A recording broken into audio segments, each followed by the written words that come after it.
Hi grade 7s! I would like to introduce to you a few useful features in Google Classroom.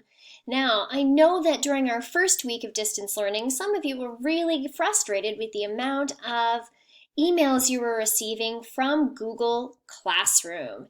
Anytime somebody would make a post or a comment or add a new assignment, you got an email, and that fills up your email box. There's a way, if you didn't know, to turn off the notifications from Google Classroom to your Chadwick email.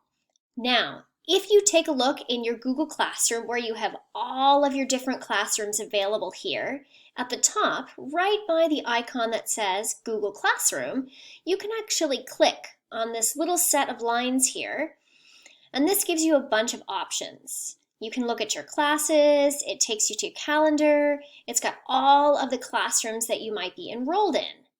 Now, I want you to go to the very, very bottom. Under Settings, if you click on Settings here,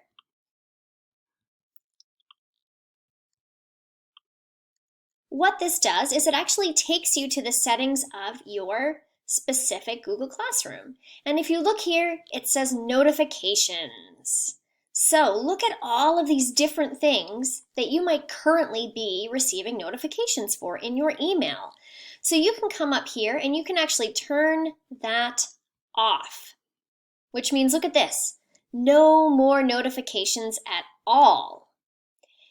If you do still want to receive some notifications, so for example, if you'd like to receive a notification about work or other posts from teachers, this is one that you could keep on, but there's an option to return and turn off other class notifications. So it's really up to you, but under that Settings tab, this gives you the option to turn those off so your inbox is not full.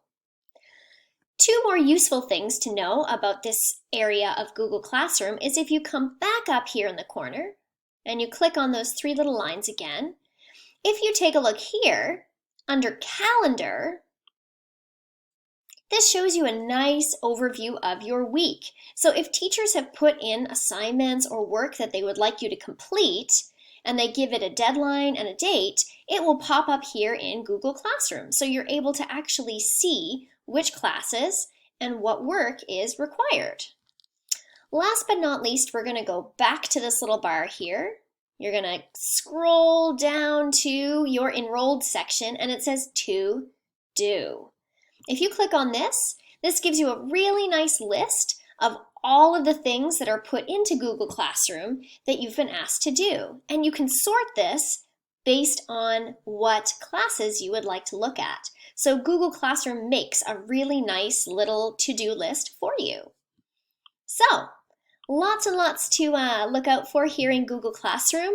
Turn off those notifications if you find that your email box is getting way too full, and that'll help you reduce your stress level in trying to look through all of those different emails. All right, hope that was helpful.